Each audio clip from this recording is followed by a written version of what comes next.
एक छठी माता का सोहर सुनाने जा रही हूँ। अगर आप लोग को अच्छा लगे तो हमारे वीडियो को लाइक करें, शेयर करें, कमेंट में बताएं कि आप लोग को कैसा लगा हमारा ये सोहर। और हमारी तबीयत ठीक नहीं है दोस्तों, इसलिए मैं गाना नहीं डाल पा रही हूँ, क्योंकि हमारा गला ख़राब हो गया है, सर्दी खांसी बहुत तेज़ हो गई है, इसीलिए नहीं डाल पा रही हूँ। अगर आप लोग को हमारा ये गाना अच्छा लगे तो कमेंट में बताइएगा आप लोग को कैसे लगे। मचिया ही बैठल सासू त बहुअरिया रज करे, बहुअरिया रज करे हो।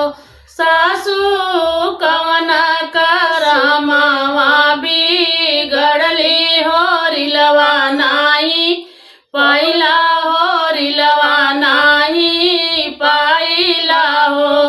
मचिया बैठली सासू त बहुअरिया रज कर, बहुअरिया रज करे हो। सासू कवन करमावा बिगड़ली हो, रिलवा नाही पाई हो, रिलवा नाही पाइला हो। मचिया बैठली सासू बिरही बोलिया बोले, बिरही बोलिया बोलली हो। मोरी बहुआ अगला जनमवा बिगड़लू हो, रिलवा नाही पैबू हो, रिलवा नाही पैबू न हो।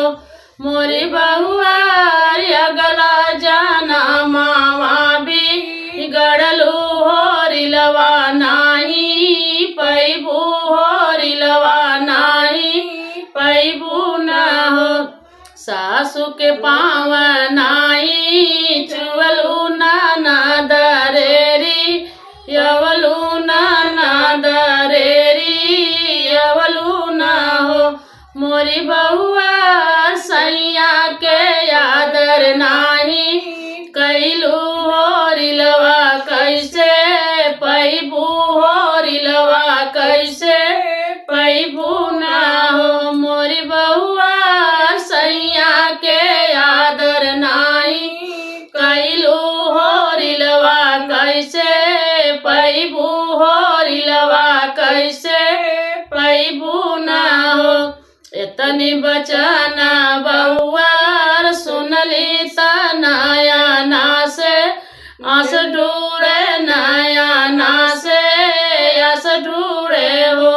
बहुआर चली भैली छठी माई के लगवाता, छठी से रज करे हो। बहुआर चली भैली छठी माई के लगवाता, छठी से रज कर हो। हे छठी माई कवन करमावा बिगड़ली हो, रिलवा नाही दियलू बाबुलवा नाही दियलू न हो। हे छठी माई कवन करमावा बिगड़ली हो, रिलवा नाही दियलू बाबुलवा नाही दियलू न हो। सासू मारेली तनवा ननद बाजिन बोले, ननद बाजिन बोलली हो। हे छठी माई सैया मोर देशवानी काल हो, रिलवा के कारण हो, रिलवा के कारण हो। हे छठी माई सैया मोर देशवानी काल हो, रिलवा के कारण हो, रिलवा के कारण हो। इतनी बचन छठी माई सुनली सतिरिया पैदा, यालू भैली बाजिन पैदा, यालू भैली हो। हे बाजिन आजू के नावाए माँ नवा हो, रिलवा तुहरे होइया हो, रिलवा तुहरे होइया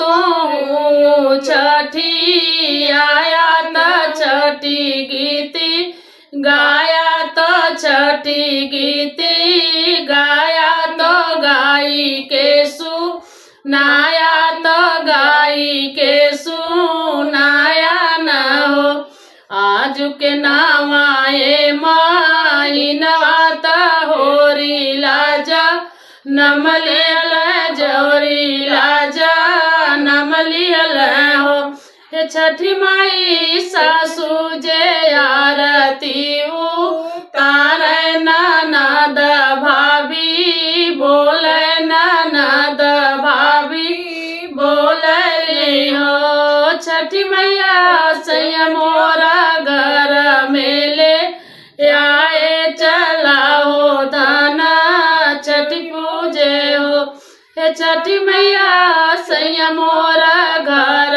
मेले आए चला हो धना छठी पूजे चला हो धना गाठी जोड़े हो जैसे कहा मैं जुड़ा ववलू को किया भरी दियलू को किया भरी दियलू ना हो हे छठी मैया वैसे का सब जुड़ा वाया सबई छठी पूजा सबई छठी पूजई हो जैसे कहा मैं जुड़ा बबलू को किया भरी दियलू को किया भरी दियलू ना हो हे छठी माई वैसे का सब जुड़ा वाया सबई छठी पूजा